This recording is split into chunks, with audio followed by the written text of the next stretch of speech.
اللهم بارك لنا في رجب وشعبان وبلغنا رمضان ওগো দয়ার মালিক আল্লাহ, রজব আর শাবান মাসের মধ্যে আপনি বরকত দেন, আর আমাদের হায়াতকে আপনি রমজান পর্যন্ত পৌঁছায়া দেন, কারণ রমজান মাস বড় দামি মাস। ওয়াবাল্লিগনা রমাদান, ওগো আল্লাহ রমজান পর্যন্ত আমাদের হায়াতের মধ্যে আপনি বরকত দিয়ে দেন। আমরা তো মানুষ নাকি, আমাদের ভুল ত্রুটি হয় না? আমলের একটা সিজন আছে, ব্যবসার যেমন একটা সিজন থাকে, আমলেরও একটা সিজন আছে। আর মানুষ গুনাহ করে, এটাই স্বাভাবিক। গুনাহ নিয়ে জীবন যাপন করা এটা অস্বাভাবিক। গুনাহ করবে এটা স্বাভাবিক, কিন্তু গুনাহ নিয়ে থাকবে এটা অস্বাভাবিক। মুমিন বান্দা যখন গুনাহ করে তখন তার অন্তরের মধ্যে একটা কালো দাগ পড়ে যায়। قال النبي صلى الله عليه وسلم إن المؤمن إذا أذنب كانت نقطة سوداء في قلبه। মুমিন বান্দা যখন কোনো গুনাহ করে তখন তার অন্তরের মধ্যে একটা কালো দাগ পড়ে যায়। অতঃপর যখন আরো একটা গুনাহ করে তখন তার অন্তরের মধ্যে আরো একটা কালো দাগ পড়ে যায়। এইভাবে গুনাহ করতে করতে তার অন্তরটা মরিচা যুক্ত হয়ে যায়। সূরাতুল মুতাফফিফিন আয়াত নম্বর 14 আল্লাহ বলেন, কাল্লা বাল রানা আলা কুলুবিহিম মা কানু ইয়াকসিবুন। মানুষের কৃতকর্মের কারণে তার অন্তরটা মরিচা যুক্ত হয়ে যায়, তখন তার ভালো কথা শুনলেও সেটা ভালো লাগে না। এই মরিচা যুক্ত অন্তর যদি তুমি পরিষ্কার করতে যাও, আল্লাহর হাবিব বলেন, এই মরিচা যুক্ত অন্তর যদি তুমি পরিষ্কার করতে চাও, লিকুল্লি শাইইন সিকালাতুন ওয়া সিকালাতুল কুলুবি যিকরুল্লাহ। আমাদের শরীরে ময়লা লাগলে আমরা সাবান ব্যবহার করি, আমাদের কাপড়ের মধ্যে ময়লা লাগলে আমরা সাবান ব্যবহার করি। সম্মানিত উপস্থিতি, বান্দা যখন কোনো গুনাহ করে তখন তার অন্তরের মধ্যে কালো দাগ পড়ে যায়। এই কালো দাগ যদি তুমি মুছতে চাও, ফখরে দো আলম রহমতে আলম নবী বলেন, এই মরিচা যুক্ত অন্তর যদি তুমি পরিষ্কার করতে চাও, জিকিরের মাধ্যমে তুমি তোমার অন্তরটাকে পরিষ্কার করে নাও। লিকুল্লি শাইইন সিকালাতুন ওয়া সিকালাতুল কুলুবি যিকরুল্লাহ। মরিচা যুক্ত অন্তর পরিষ্কার করার যন্ত্র বস্তুর নাম হলো জিকির।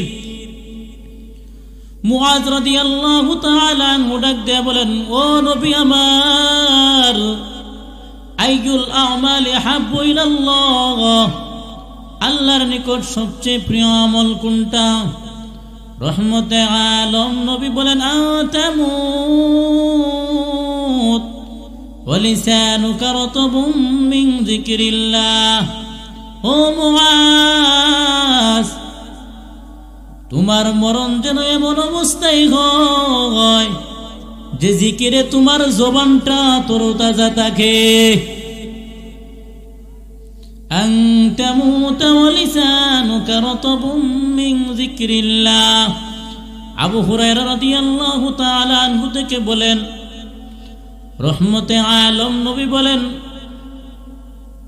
আইনা উলুল আলবাব ইউনাদি মুনাদি ইয়াউমাল কিয়ামাহ।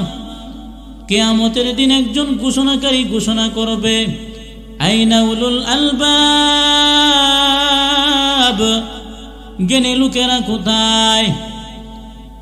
জিজ্ঞেস করা হবে, আইয়া উলিল আলবাব, জ্ঞানী লোকেরা কারা?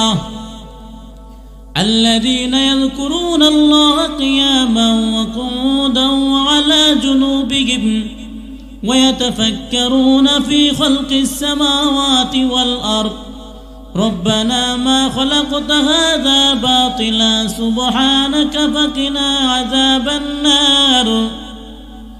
জ্ঞানী লোকেরা হলো তারা যারা দাঁড়াইয়া বসিয়া শুইয়া সর্ব অবস্থায় মাওলানা কারীমের জিকির করত তারাই হলো জ্ঞানী লোক। আল্লাহ বলেন উদখুলুহা খালিদিন, আমার বানানো তৈরি করা জান্নাতের মধ্যে জ্ঞানী লোকদেরকে ঢুকায়া দাও।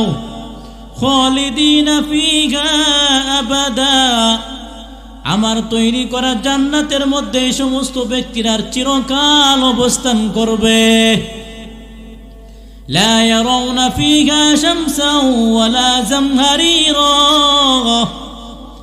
আমার তৈরি করা জান্নাতের মধ্যে অতি গরম নাই, অতি ঠান্ডাও নাই। বারদাও ওয়া সালামা, বরং জান্নাত শুধু সবটাই হলো আনন্দ, সবটাই হলো খুশি। আল্লাহর হাবিব সাল্লাল্লাহু আলাইহি ওয়াসাল্লাম বলেন, অতএব তুমি তোমার জবানটাকে জিকিরে তরতাজা করে নাও, তাহলে ফেরেশতারা তোমার ঘরের মধ্যে আসিয়া তোমার সাথে মুসাফাহা করবে, তোমার ঘরে আসিয়া তোমার সাথে মুসাফাহা করবে। আবু উমামা রাদিয়াল্লাহু তাআলা আনহুর নিকট একজন ব্যক্তি এসে বলল, উমামা, আমি স্বপ্নে যুগে দেখেছি আপনি যখন ঘরের মধ্যে প্রবেশ করেন কিংবা আপনি ঘর হতে বাহিরে আসেন, অথবা আপনি দাঁড়াইয়া থাকেন কিংবা আপনি বসিয়া থাকেন, ফেরেশতারা আপনার জন্য দোয়া করে। ও মামা, আপনি কি এমন আমল করেন যার কারণে ফেরেশতারা সব সময় আপনার জন্য দোয়া করতে থাকে? আবু উমামা রাদিয়াল্লাহু তাআলা আনহু ডাকতে বলেন, ও ভাই আমার, তুমিও কি চাও যে তোমার জন্য ফেরেশতারা সব সময় দোয়া করুক? প্রশ্নকারী ডাকতে বলে, উমামা, আমারও তো মন চায় যে ফেরেশতারা আমার জন্য সব সময় দোয়া করুক। আবু উমামা রাদিয়াল্লাহু তাআলা আনহু ডাকতে বলেন, ও ভাই আমার, আনতা মুত ওয়া লিসানুকা রাতাবুম মিন যিকরিল্লাহ, তাহলে আমি তোমাকে এমন একটা আমল বলিয়া দেই, যে আমল যদি তুমি সব সময় করো রে ভাই, তাহলে ফেরেশতারা তোমার জন্য সব সময় দোয়া করবে। কি সেই দোয়া? আনতা মুত ওয়া লিসানুকা রাতাবুম মিন যিকরিল্লাহ, ও ভাই, তুমি তোমার জবানটাকে জিকিরের মাধ্যমে তরতাজা করে নাও, সব সময় জিহ্বার মধ্যে তুমি জিকিরে ব্যস্ত রাখো, তোমার জন্য ফেরেশতারা দুয়ার মধ্যে ব্যস্ত থাকবে। জিকির করবেন নি? হ্যাঁ, আল্লামা শিবলি রহমাতুল্লাহি আলাইহি বলেন, আল্লাহর এমন বহু বান্দা আছে যারা একটা মুহূর্তের জন্য জিকির থেকে গাফেল নয়। আল্লামা শিবলি বলেন, আমি কোনো এক জায়গায় গেলাম, গিয়ে দেখলাম কিছু বোকাটে ছেলেরা একটা পাগলকে ডিল মারতেছে। আমি তাদেরকে ধমক দিলাম, ও ভাই, এই পাগলকে কেন তোমরা ডিল মারতেছো? ওই যুবকেরা বলতে লাগলো, ও ভাই, এই পাগলে বলে সে নাকি আল্লাহকে দেখে, এই পাগলে বলে সে নাকি আল্লাহর সাথে কথা বলে, এই জন্য আমরা এই পাগলকে ঢিল মারতেছি। আল্লামা শিবলি বলেন, আমি ওই পাগলের কাছে গেলাম, কাছে গিয়ে মনোযোগ সহকারে শুনতে পেলাম, বুঝতে পারলাম এটা কোনো সাধারণ পাগল নয়, এটা হলো আমার মাওলানা কারীমের পাগল।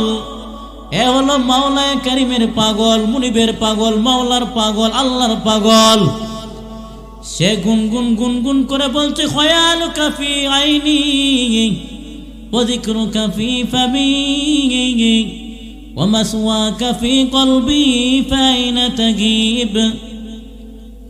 ও গো দয়ার মালিক, তোমার জিকির আমার মুখে সর্বদা বিরাজমান, আর তোমার কুদরতি চেহারা আমার চোখের মধ্যে সর্বদা বিরাজমান। ওয়া মাসওয়াকা ফি কলবি ফাইনা তাগিব, আর তোমার ঠিকানা হলো আমার অন্তরের মধ্যে। ফাইনা তাগিব, অতএব তুমি কোথায় যাবে গায়েব হয়ে। পাগলের এই কথা শোনার পর আমি বুঝতে পারলাম এটা বড় আল্লাহর পাগল। মুসা নবী আলাইহিস সালাতু ওয়াস সালাম রাস্তা দিয়ে হাঁটছেন, একজন পাগল বলতে লাগলো, আল্লাহর পাগল বলতে লাগলো, ওগো দয়ার মালিক, আমি যদি তোমাকে পাইতাম সুঘ্রাণ যুক্ত সাবান দিয়ে আমি তোমাকে গোসল করাইতাম। ওগো দয়ার মালিক আল্লাহ, আমি যদি তোমাকে পাইতাম লাল বেনারসি দিয়ে আমি তোমাকে সাজাইতাম। ওগো দয়ার মালিক, আমি যদি তোমাকে পাইতাম মনের মতো করে আমি তোমাকে সাজাইতাম। পয়গম্বর মুসা নবী এই কথা শোনার পরে তাকে ধমক দিল। ধমক দেওয়ার পর আল্লাহর এই পাগল দৌড় মারে চলে গেল। আল্লাহর নবী পয়গম্বর মুসা নবীর নিকট ওহী আসলো। কোন এক কবিতার মাধ্যমে এইভাবে বলেছেন, ওয়াহয়ে আমদ, ওয়াহয়ে আমদ সুয়ে মুসা আজ খুদা, বন্দায়ে মারা চেরা কর দি জুদা, তু বরায়ে ওসলে করদন আমুদি, না বরায়ে ফসলে করদন আমুদি। মুসা নবীর নিকট আল্লাহর পক্ষ থেকে ওহী আসলো, মুসা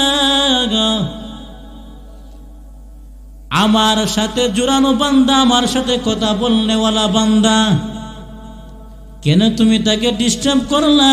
কেন তুমি তাকে আমার সাথে কথা থেকে বিচ্ছিন্ন করে দিলে? সে তো আমাকে বড় ভালোবাসে, আমার সাথে তার বড় সম্পর্ক, একান্ত ঘনিষ্ঠ সম্পর্ক। ও মুসা, আমার সাথে সম্পর্ক যুক্ত বান্দাকে কেন তুমি আমার থেকে পৃথক করে দিলে রে মুসা? ওয়াহে আমদ সুয়ে মুসা খুদা, বন্দায়ে মারা চেরা কর দি জুদা। ও মুসা, আদম আলাইহিস সালাম থেকে নিয়ে তোমার পর্যন্ত যত নবী রাসূল আমি প্রেরণ করেছি, সমস্ত নবী রাসূলের মিশন ছিল একটা, সেটা হলো আমার থেকে পৃথক হয়ে যাওয়া বান্দাগুলিকে, আমাকে ভুলে যাওয়া বান্দাগুলিকে, মসজিদ থেকে দূরে সরে যাওয়া বান্দাগুলিকে, রোজা থেকে দূরে সরে যাওয়া বান্দাগুলিকে, দাড়ি কেটে ফেলা বান্দাগুলিকে, সুন্নতের পরিপন্থী কাজ করা বান্দাগুলিকে আমি আল্লাহর সাথে মসজিদের মধ্যে সম্পর্ক জড়িয়ে দেওয়ার জন্য সমস্ত নবী রাসূল প্রেরণ করেছি। ও মুসা, তোমাকেও আমি এই জন্যই পাঠাইছি যে আমার বান্দারা যারা আমার থেকে পৃথক হয়ে গেছে, আমার সাথে তুমি তাদেরকে জড়িয়ে দিবে, আমার সাথে তোমার সম্পর্কটা যেন বাড়ে যায়, সম্পর্ক যেন হয়ে যায়, এই জন্য তোমাকে পাঠাইছি। ও মুসা, আমার জোরানে বান্দাওয়ালা, আমার সাথে সম্পর্কযুক্ত বান্দাকে চেরা কর দি জুদা, কেন তুমি পৃথক করে দিলে? এই কথা শোনার পরে মুসা নবী ওহী পাওয়ার পরে আবার দৌড় মারল ওই পাগলকে গিয়ে খুঁজে। কিন্তু পাগলকে তো আর এই জায়গায় পাওয়া যায় না, এক এক জায়গায় পাওয়া যায়, এক জায়গায় পাওয়া যায়। আল্লাহর পাগল যারা এরা এক এক জায়গায় চলে, এক জায়গায় কখনো থাকে না। বাদশাহ হারুনুর রশিদের যুগে বাদশাহ হারুনুর রশিদ আর তার স্ত্রী পরিবারকে নিয়ে তারা এরকম ভাবে নদীর পাশে কিনারা দিয়ে হাঁটতেছে। আরেক পাগল, আল্লাহর পাগল আর কি, মাটি দিয়ে ঘর বানায়। বাদশাহ হারুনুর রশিদ ডাকতে বলে, ও পাগল, কেন তুমি সময় নষ্ট করো রে পাগল? মাটি দিয়ে, কাদাযুক্ত মাটি দিয়ে কেন তুমি ঘর বানাও? পাগল বলে এটা হলো বালাখানা জান্নাত, জান্নাত বানাই দেছি কিনবানি। বাদশাহ হারুনুর রশিদ বলে তোমার মাথার মধ্যে ডিস্টার্ব হয়েছে, আমার মাথার মধ্যে কোনো ডিস্টার্ব নাই, আমার মাথার মধ্যে কোনো সমস্যা নাই। আমি তোমার এই মাটিযুক্ত বানানে জান্নাত কেন কিনতে যাব? বাদশাহ হারুনুর রশিদের স্ত্রী ডাক দিয়ে বলে, ও পাগল, আমি তোমার এই জান্নাত কিনবো কত টাকা? কয় বেশি না, 1 দিরহাম। পাগলের এই কথার উপর ভিত্তি করে বাদশাহ হারুনুর রশিদের স্ত্রীর নাম ছিল জুবাইদা। জুবাইদা 1 দিরহাম বের করে ওই পাগলকে দিয়ে দিল। পাগল বলল, জুবাইদা, তোমার জন্য একটা জান্নাত তুমি কিনে নিলে রে জুবাইদা। বাদশাহ হারুনুর রশিদ এই কথা শোনার পরে হাসতেছে চলে গেল। এবার দিন পার হয়ে রাত্র যখন হলো, স্বামী স্ত্রী যখন ঘুমাইল, বাদশাহ হারুনুর রশিদ স্বপ্নে যুগে দেখে কিয়ামত কায়েম হয়ে গিয়েছে। যারা জান্নাতীরা জান্নাতে চলে যাচ্ছে, জাহান্নামীরা জাহান্নামের মধ্যে নিক্ষেপ হচ্ছে। বাদশাহ হারুনুর রশিদ দেখে, অনেক দূর হাঁটার পরে দেখে একটা বিল্ডিং, অনেক সুন্দর চমৎকার কারুকার্য খচিত, অনেক সুন্দর ডিজাইনের একটা বিল্ডিং। আর এই বিল্ডিং এর মধ্যে লেখা আছে জুবাইদা। বাদশাহ হারুনুর রশিদ ওই বিল্ডিং এর ভিতরে যখন ঢুকতে গেল, একজন প্রহরী তাকে বাধা দিল, ও বাদশাহ হারুনুর রশিদ, এই বিল্ডিং এর মালিক তুমি নও, এই বিল্ডিং এর মালিক হলো জুবাইদা। কই অসুবিধা কি? আমি তো জুবাইদার স্বামী। কই তুমি জুবাইদার স্বামী হতে পারো, জান্নাতের মালিক তুমি না। এই জান্নাতের মালিক হলো জুবাইদা।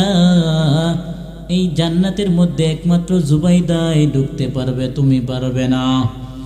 বাদশাহ হারুনুর রশিদের ঘুম ভেঙে গেল,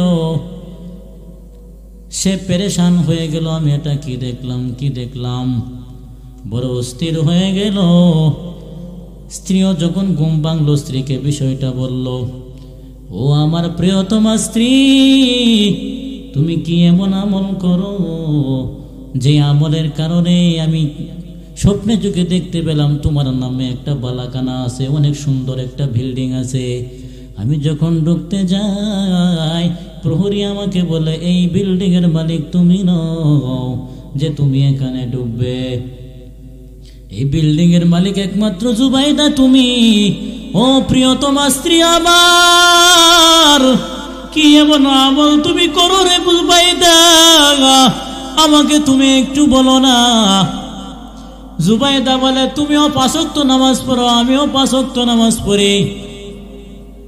রাত্র যখন গভীর হয়, তাহাজ্জুদের নামাজ তুমিও পড়ো, আমিও পড়ি। মিনাল লাইলি ফাতাহাজ্জাদ বিহি নাফিলাতাল লাক আসা আন ইয়াবআসাকা রাব্বুকা মাকামান মাহমুদা। অতিও গভীর হয় রজনী যখন, নীরবে প্রভুর নাম জপিও তখন। প্রভুর করুণা যদি পাইবারে চাও, প্রভুর করুণা যদি পাইবারে চাও, গভীর রাতে গোটে প্রভুর গুণগান গাও, গভীর রাতে গোটে প্রভুর গুণগান গাও। জুবাইদা ডাক দে বলে, অতিও গভীর যখন হয়, রাত্র যখন গভীর হয়, আমিও নামাজ পড়ি, তুমিও নামাজ পড়ো, এর চেয়ে বেশি আমি কিছু দেখি না রে স্বামী আমার। বাদশাহ হারুনুর রশিদ ডাক দে বলে, ও প্রিয়তমা স্ত্রী আমার, তুমি একটু খোঁজ নিয়ে দেখো, তুমি একটু ভালো করে মনে করে দেখো না, কি এমন তুমি আমল করো অতিরিক্ত যে আমলটা আল্লাহর কাছে এত প্রিয় হয়ে গেছে। তোমার নামে একটা বালাখানা রে জুবাইদা, তুমি একটু মনোযোগ সহকারে খেয়াল করো, তুমি কি আমল অতিরিক্ত, তোমার কি এমন আমল আছে রে জুবাইদা? আমিও তো এমন বিল্ডিং এর মালিক হতে চাই। জুবাইদা এবার মনে করলো এটা তো নয়। গতকালকের বিষয়টা ওই যে পাগলে মাটি দিয়ে বিল্ডিং বানাইতেছে, আমি 1 দিরহাম দিয়ে কিনে নিলাম, বিষয়টা কি? বাদশাহ হারুনুর রশিদ, এটাও হতে পারে। এবার বাদশাহ হারুনুর রশিদ অস্থির হয়ে দৌড়াতে লাগলো। আবার নদীর কিনারায় ওই জায়গায় গিয়ে দেখলো পাগল তো আর এখানে নাই। পাগল তো আর সব সময় এক জায়গায় থাকে না। এবার বাদশাহ হারুনুর রশিদ বড় পেরেশান। হায় দয়ার মালিক আল্লাহ, এই দুনিয়ায় তোমার বড় পাগলের অভাব নাই, এক জায়গায় তো আর পাই না, কোথায় গেল সে? আমার শ্রী জুবাইদা বড় ভাগ্যবান, 1 দিরহাম দিয়ে সে জান্নাত কিনে নিল।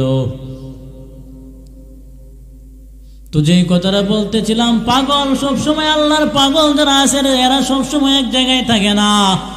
মুসা নবী ওই পাগলকে খুঁজতে লাগলো। ওই যে জায়গায় সে ধমক দিয়েছিল ওই জায়গায় সে খুঁজতে লাগলো, কোথাও তো নাই। এবার সে জঙ্গলার দিকে যায়, গিয়ে দেখে পাগলে জঙ্গলার মধ্যে দাঁড়িয়ে আছে। মুসা নবী ডাকতে বলে, ও পাগল, আল্লাহর আশিক, তুমি যেই কথাগুলি আগে বলতেছিলে সেই কথাগুলি তুমি আবার বলো। পাগল বলে, পয়গম্বর মুসা, ও পয়গম্বর মুসা, আগের জজবা আগের হালত আর এখন আমার মধ্যে নাই। আমার আগের যে জজবা ছিল, হালাত ছিল, এই হালাত তোমার ধমকের কারণে পৃথক হয়ে গেছে, ফসল হয়ে গেছে। ওহে আমদ সোয়ে মুসা আজ খুদা, বন্দায়ে মারা চেরা কর দি জুদা, তু বরায়ে ফসলে করদান আমুদি, নাম বরায়ে ফসলে করদান আমুদি। তো যেই কথাটা বলতেছিলাম, এই মাসের পরের মাস হলো রমজান মাস, আমলের মাস। এক বাদশা তার খাদেমকে ডাকতে বলে, ও খাদেম, এই যে তোমার হাতে আমি জুড়ে দিলাম, আমার অমুক বাগানের মধ্যে যাও, আমার জন্য পাকা পাকা ফল নিয়ে আসবা। শর্ত হলো, যেই রাস্তা একবার তুমি যাইবা ওই রাস্তা দ্বিতীয়বার ব্যবহার করার কোনো সুযোগ নাই। এবার খাদেম জুড়ি নিয়ে বাদশার জন্য ফল সংগ্রহ করবে, বাগানের মধ্যে ঢুকলো। বাগানের মধ্যে ঢুকানোর পর খাদেম, সে বাবারই বাবা, বাগানের শুরুতে এত সুন্দর পাকা পাকা ফল পাওয়া যায়, না জানি মাঝখানে আরো পাকা পাকা ফল পাওয়া যাবে। এই কথা ভেবে মাঝখানে গিয়ে, বাগানের মাঝখানে গিয়ে পাকা পাকা ফল বাদশার জন্য সংগ্রহ করব। এবার খাদেম বাগানের মাঝখানে যাওয়ার পর সে ভাবতে লাগলো, বাগানের শুরুতেও এত সুন্দর পাকা পাকা ফল, মিষ্টিদায়ক পাকা পাকা ফল, মাঝখানেও সুন্দর সুন্দর পাকা পাকা ফল, না জানি বাগানের শেষে আরো মনে হয় পাকা পাকা ফল পাওয়া যাবে। যায় জায়গায় আর একটু সামনে জায়গায়, ওই জায়গায় গিয়ে বাচ্চার জন্য ফল সংগ্রহ করব। এইভাবে সে চিন্তা করার পর করতে করতে সামনে অগ্রসর হতে হতে বাগানে শেষ হয়ে গেল। এবার বাগান শেষ হয়ে গেল, ঝুড়ি তো খালি। বাদশাহ বলেছেন, যে রাস্তা একবার তুমি ব্যবহার করবা, দ্বিতীয়বার ওই রাস্তা ব্যবহার করার কোনো সুযোগ নাই। এবার খাদেম চোখের পানি ছেড়ে দিয়ে বলে, ও মালিক, সামনে বলবো, সামনে বাদশার জন্য ফল সংগ্রহ করব, সামনে সামনে সামনে সামনে করতে করতে বাগানে তো শেষ হয়ে গেল। আমি আমার বাদশাকে গিয়ে কি বুঝাবো? কারণ বাদশা তো বলেছেন, যেই রাস্তা একবার ব্যবহার করবা ওই রাস্তা দ্বিতীয়বার ব্যবহার করার সুযোগ নাই। ও যুবক ভাইয়েরা, পর্দার আড়ালের মা ও বোনেরা, আমার বৃদ্ধ বাবারা, আমরা যারা ভাবছি এখন দাঁড়িয়ে রাখছি না, সামনে রাখবো, আর একটু বয়স হোক, আর একটু বয়স হোক, সামনে কি করব? আমল করব, রোজা রাখবো। এইভাবে সামনে সামনে সামনে সামনে করতে করতে আল্লাহর বহু বান্দা কবরের মধ্যে শুয়ে আছে, কিন্তু তার চেহারার মধ্যে দাঁড়িয়ে নাই। আল্লাহর বহু বান্দা এমন আছে, সামনে নামাজ পড়বো, সামনে নামাজ পড়বো, সামনে সামনে আস্তে আস্তে মালাকুল মাউত হাসির, কিন্তু তার কপালে আর এক ওয়াক্ত নামাজও জুটে নাই। অতএব আজকের মাহফিল থেকে আমরা আপনার প্রতিজ্ঞা করে নেই, আজকের মাহফিল থেকে আমরা শপথ করে নেই, আর জীবনে এক ওয়াক্ত নামাজও কাজা করব না। এখন যদি দাড়ি না রেখে থাকি তাহলে আজকে থেকে আমরা শপথ করে আর কেউ দাড়ি কাটবো না, নবীর কলেজায় আঘাত দিব না। এমন চিন্তা ভাবনা নিয়ে যদি মাহফিল থেকে আমরা যেতে পারি, আল্লাহ রব্বুল আলামিন সবার এই নিয়তের মধ্যে ভরপুর কামিয়াবি দান করুক। আমিন বলতেন না? আল্লাহর হাবিব সাল্লাল্লাহু আলাইহি ওয়াসাল্লাম বলেন, রমজান মাসে বেশি বেশি চারটি কাজ করো রে মুমিন। এক নাম্বার হলো কালিমাতুত তাইয়্যিবা, কালিমা তাইয়্যিবা বেশি বেশি পড়ো। পয়গম্বর মুসা ডাকতে বলে, ইয়া রাব্বি আল্লিমনি শাইআন আযকুরুকা বিহি ওয়া আদউকা বিহি। ও দয়ার মালিক, আপনি আমাকে এমন একটা কালিমা শিখায়া দেন যেই কালিমার মাধ্যমে আমি আপনাকে জপব, আমি আপনাকে স্মরণ করিব, আমি আপনার নিকট দোয়া করিব। আল্লাহ রাব্বুল আলামিনের তরফ থেকে উত্তর আসলো, লা ইলাহা ইল্লাল্লাহর জিকির তুমি তোমার জবানের মধ্যে চালনা করে মুসা।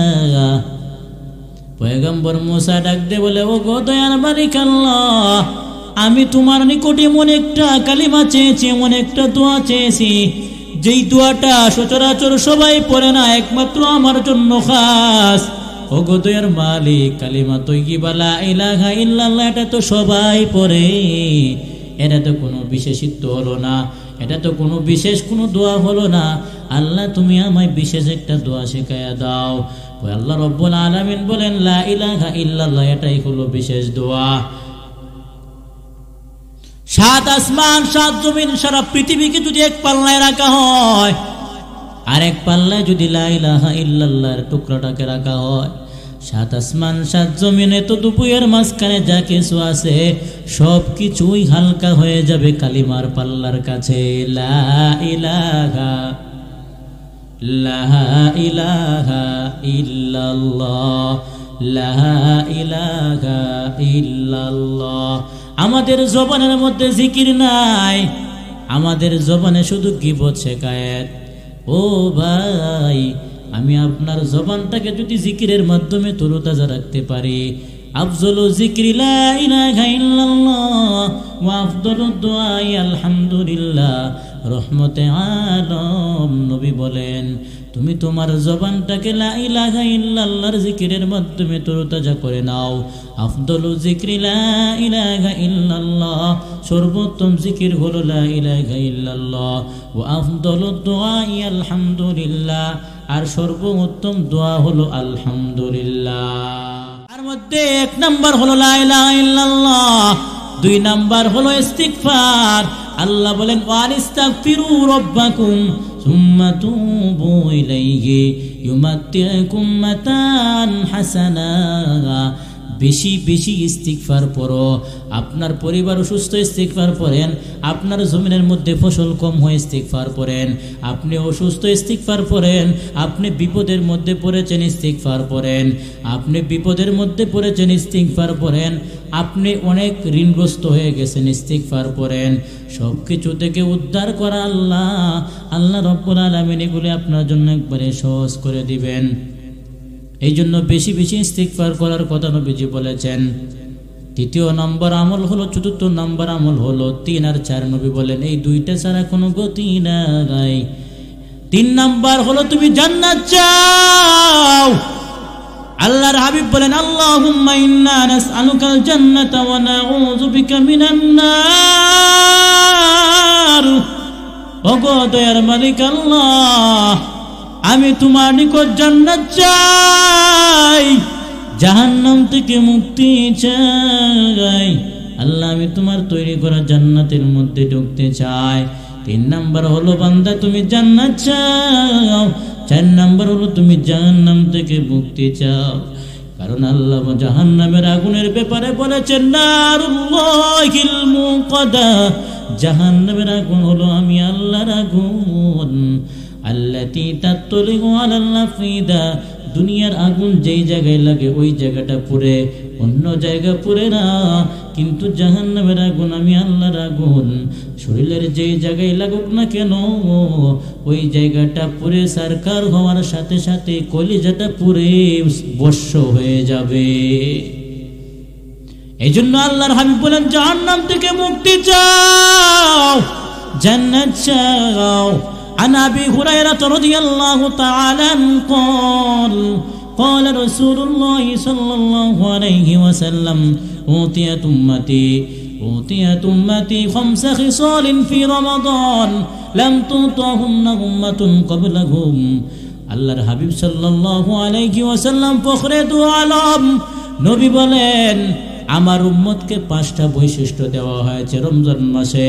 রমজান মাস উপলক্ষে আমার উম্মতকে 5টা বৈশিষ্ট্য দেওয়া হয়েছে, যেই 5টা বৈশিষ্ট্য 5টা গুণ। লাম তুতাহুন্না উম্মাতুন ক্বাবলাহুম, আমার উম্মত ছাড়া এই 5টা গুণ আর কাউকে দেওয়া হয় না, আর কোনো উম্মতকে দেওয়া হয় নাই। 5টা বৈশিষ্ট্য, 5টা খুসুসিয়ত, 5টা গুণ। আপনারা শুনতে চান কি চান না? আপনারা মনে হয় একটু ঘুম চলে আসছে, সবাই একটু জিকির করেন লা ইলাহা ইল্লাল্লাহ। সবাই পড়েন, জোরে পড়েন, শয়তান দূর হবে, ঘুম কেটে যাবে, আল্লাহ খুশি হবে, শয়তান নারাজ হবে। আমরা কি আল্লাহকে খুশি করতে চাই নাকি শয়তানকে খুশি করতে চাই? যদি আল্লাহকে খুশি করতে চাই তাহলে জিকির করি লা ইলাহা ইল্লাল্লাহ, লা ইলাহা ইল্লাল্লাহ, লা ইলাহা ইল্লাল্লাহ, লা ইলাহা ইল্লাল্লাহ। রহমতে আলম নবী বলেন, 1 নাম্বার গুণ হলো আমার এই উম্মতের খুলুফু ফামিস সাইম আতিয়াব ইনদাল্লাহি মিন রিহিল মিস্ক। রোজাদারের মুখের দুর্গন্ধ আল্লাহ রাব্বুল আলামিনের নিকট মেশকে আম্বরের চেয়েও প্রিয়। আই হাফেজ মিসকি, আই হাফেজ মিসকি নাচে খুনি মেশকে খুতান রাজগি সওয়ে আহমদ বুস্তান গাতুর গাদুনরা আউলিয়ারা আউলিয়ারা কারে উকবা ইখতিয়ার জাহিলারা কারে দুনিয়া ইখতিয়ার। মৌতু কাসিন কুল্লু নাসিন শারিবুন কবর বাইতিন কুল্লু নাসিন দাখিলুন লা ইয়াসা কিনান কসরিল মুআল্লা সাতুদফানু আন করিবিন ফিত তুরাবি লাহু মালাকুই ينادي كل يوم لدون الموت وبنول الخراب। এভাবেতে তুমি এসেছিলে একা, কেঁদেছিলে তুমি এসেছিল সবে। এমন জীবন করিও গঠন, মরিলে হাসিবে তুমি কাঁদিবে ভুবন। এমন জীবন করিও না গঠন, মরিলে কাঁদিবে তুমি হাসিবে ভুবন। একটুখানি নেকির তরে রোজ হাসরের মাঠেতে বাবা ঘুরবে ছেলের পিছে, ছেলে বাবার আগেতে। আহতে মন কঠিন দিনেতে আল্লাহ তোমায় ছাড়বে না, ঠিক মতো পড়িলে নামাজ জান্নাত তোমার ঠিকানা। মিছে দুনিয়ার প্রেম ভালোবাসা, মিছে দুনিয়ার ঘর, দেহ থেকে প্রাণ ছুটে গেলে তাই হয়ে যায় সবে পর। ছেড়ে দিয়ে তাই দুনিয়ার মোহ, দর কোরআনের পথ পাবে আল্লাহর সন্তুষ্টি, যে হবে তুমি নিরাপদ। মরণ থেকে যতই পালাও, মরণ তোমায় লইবে গিরি। যদিও শুধু আকাশ পানে লোকাও, সেটাই লাগে সিঁড়ি। আপনারা মনে হয় মরবেন না, আমিও মনে মরব না। মরতে হবে কি হবে না? সারা পৃথিবীর মানুষ ভিন্ন মতাদর্শী হতে পারে। একজন হিন্দু লোককেও গিয়ে যদি আপনি বলেন তুমি কি মৃত্যুকে বিশ্বাস করো কি করো না, সে অবশ্যই বলবে হ্যাঁ অবশ্যই, কারণ আমার বাবা চলে গেছে, দাদা চলে গেছে, আমাকেও চলে যেতে হবে। কিন্তু যদি বলেন ইসলাম ধর্ম সত্য ধর্ম, কেন তুমি সেটা গ্রহণ করো না? কয় আমার বাপ দাদা এটার উপর ছিল না, আমিও নাই। কিন্তু মৃত্যু এমন একটা জিনিস, এমন একটা আদর্শ, এমন একটা বস্তু, এটা অস্বীকার কেউ করে না। আমি আপনি যদি একটা মাইক নিয়ে রাস্তার মধ্যে দাঁড়াইয়া বলি, ও দুনিয়ার মানুষ আমি মরবো না, এই মাইকিং করতে দেরি হবে, জুতার বাড়ি পড়তে দেরি হবে না। কারণ মৃত্যু এমন একটা জিনিস, এটা সবাই বিশ্বাস করে, সবাই আনন্দে গ্রহণ, আনন্দ হোক আর অনানন্দ হোক, মৃত্যু সবাই বিশ্বাস করে, সবাই জানে যে আমার মৃত্যুবরণ করতে হবে, চলে যেতে হবে দুনিয়া থেকে। ও ভাই, এই জন্য একটু চিন্তা করে কি তুমি দেখো না, মসজিদের বারিন্দায় খাটিয়া প্রস্তুত, কয় আমি তো হুজুর নামাজই পড়ি না, মসজিদের বারিন্দা খাটিয়াও দেখি না, এমন নাকি? আজকের পর থেকে 5 ওয়াক্ত নামাজ পড়বেন, মসজিদে গেলে খাটিয়াও দেখবেন, বারিন্দার মধ্যে খাটিয়া সাজায়া রাখছে। কোন সময় কার ঠিকানা চলে আসে রে ভাই, বলাটা বড় দায়। খাটিয়ার মধ্যে কোন সময় উঠে যাইতে হবে আমরা কেউ জানি না। একদিন এক সময় আমাকেও আপনাকে এই গাড়ির মধ্যে উঠতে হবে। এটা এমন একটা গাড়ি, যেই গাড়ি নিতে জানে আনতে জানে না। কাফনের কাপড়ে আমাকে আপনাকে প্যাকেটিং হতে হবে রে মুমিন, কাফনের কাপড়ে আমাকে জড়িত হতে হবে। একটু কি তুমি চিন্তা করে দেখো না, আমি মৃত্যুবরণ করলে আশপাশে আমার স্ত্রী সন্তান পিতা মাতা তারা কান্নাকাটি করবে, আত্মীয় স্বজন কান্নাকাটি করবে। কেউ বা চলে যাবে বাজারের মধ্যে বাঁশ কাটার জন্য, কেউ বা মসজিদের বারিন্দা থেকে খাটিয়ে আনার জন্য চলে যাবে, কেউ দোকানে চলে যাবে কাফনের কাপড় আনার জন্য, কেউ চলে যাবে গরম পানি করার জন্য, কেউ বা চলে যাবে গোসল করানোর জন্য। ও ভাই, আমি আপনি মরলেও তো এমনই হবে, মাইকের মধ্যে এলান হবে, অমুকের ছেলে অমুক দুনিয়া থেকে বিদায়, তার জানাজার নামাজ ওইটার সময় মসজিদের সামনে অনুষ্ঠিত হবে। ও দুনিয়ার মানুষ, ইয়া আইয়ুহাল ইনসান মা গররাকা বিরব্বিকাল কারীম الذي خلقك فسواك فعدلك في أي سورة ما شاء ركبك। ও দুনিয়ার মানুষ, আমি আপনি যখন মায়ের পেটের মধ্যে ছিলাম, তখন যদি কেউ গিয়ে বলতো, ও ভাই আব্দুল্লাহ, তুমি এখন যেই জগতের মধ্যে আছো, এই জগতের চেয়ে লক্ষ কোটি গুণ বড় আরেকটা জগৎ আছে, সেই জগতের মধ্যে তুমি কিছুদিন পরে যাইবা। আমি আপনি বলবো, ও ভাই কি মেসেজ তুমি আমায় দাও, মায়ের পেটের মধ্যে আছি, মা খাইলে আমার খাওয়া হয়, মা ঘুমাইলে আমার ঘুম হয়, তুমি কি এমন এক মেসেজ নিয়ে আসছো, এই জগতের চেয়ে লক্ষ কোটি গুণ বড় আর একটা জগৎ আছে, কি বলো তুমি? এই কথা বলে আমরা উড়াইয়া দিতাম। এরপরে যখন মায়ের পেট থেকে যখন দুনিয়ার মধ্যে আসলাম, নবী বলেন এর ডান কানের মধ্যে আজান দিয়ে দাও, বাম কানের মধ্যে কামত দিয়ে দাও, কারণ রেখে জানায়া দাও এই দুনিয়া বড় নও, মায়ের পেটের জগৎ বড় নও, এই দুনিয়া আর ওই দুনিয়া এই সব কিছুর চেয়ে বড় আরেকটা জগৎ আছে, নাম হলো পরকাল। তার কানের মধ্যে এই কথা ঘোষণা করে দাও, তাকে তুমি জানায়া দাও, আল্লাহু আকবার, আল্লাহু আকবার। এই যত জগৎগুলি যিনি বানাইছেন তিনি হলেন সবচেয়ে বড় আল্লাহ। এই জন্য নবীজির সুন্নত হলো সন্তান ভূমিষ্ঠ হওয়ার পরেই তার ডান কানের মধ্যে আজান দিয়ে দাও, জানায়া দাও আল্লাহ হলেন সবচেয়ে বড়। ওয়া ওয়া করা তুমি কি বুঝাইতে চাও? তোমার কানের মধ্যে তাওহীদ, একত্ববাদে তুমি বিশ্বাসী হওয়ার জন্য নবীর আদর্শকে তোমার কানের মধ্যে ঢুকাইয়া দেওয়া হচ্ছে। আল্লাহু আকবার, আল্লাহু আকবার, আল্লাহ হলেন সবচেয়ে বড়, ঠিক না? আমি আপনি যখন নামাজের মধ্যে দাঁড়াই কি বলি? আল্লাহ। আপনারা কি একটু আওয়াজ দিয়ে বলেন? আরে মাহফিলে বর্তমানে মানুষ শোনার খুব হয় না, খুব কষ্ট লাগে। কোরআন হাদিসের কথা শুনলে মনে হয় ভালো লাগে না, ঠিক না? এমন আল্লাহ আল্লাহ যারা আছে আল্লাহ সবাইকে কবুল করুক। নামাজের মধ্যে যখন আমি আপনি দাঁড়াই তখন কি বলি? আল্লাহু আকবার। মানে কি? আল্লাহ হলেন সবচেয়ে বড়। এই ঘোষণা দেওয়ার পর, হাত বান্ধার পর, এই ঘোষণার আগে, তাকবীরের আগে আমার উপর খাওয়া হালাল ছিল কি ছিল না? এই ঘোষণা দেওয়ার আগে আমার উপর পানি পান করা হালাল ছিল কি ছিল না? এই ঘোষণা দেওয়ার আগে আমার ঘুমানো হালাল ছিল কি ছিল না? ঠিক সবাই বলেন ছিল। আওয়াজ দিয়ে বলবেন ছিল।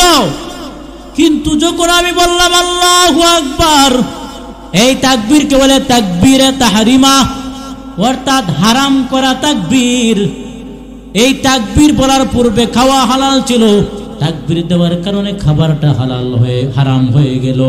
এই তাকবীর দেওয়ার পূর্বে পানি পান করা হালাল, তাকবীর দেওয়ার কারণে এই পানি পান করাটাও হারাম হয়ে গেল।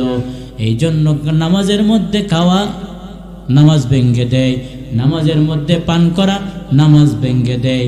কারণ তাকবীরে তাহরিমা আল্লাহু আকবার বলছি, আল্লাহ হলেন বড়।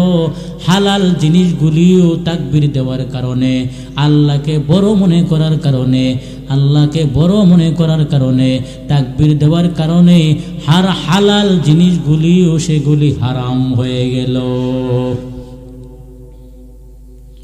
সম্মানিত উপস্থিতি, যে কথা বলতেছিলাম, এবার যখন মা থেকে ভূমিষ্ঠ হওয়ার পর যখন আমি আপনি সাধারণ পানি পান করতে পারবো না, খাবার খেতে পারবো না, জাগতিক কোনো জিনিস আমি ভক্ষণ করতে পারবো না, আল্লাহ রব্বুল আলামিন আমার আপনার না গরম না ঠান্ডা মায়ের বুকের মধ্যে খাবার রেখে দিছে।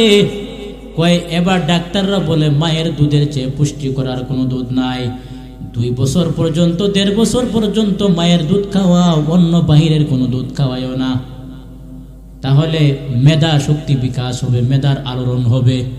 মায়ের দুধ বেশি খাওয়াইতে চায়, ঠিক না?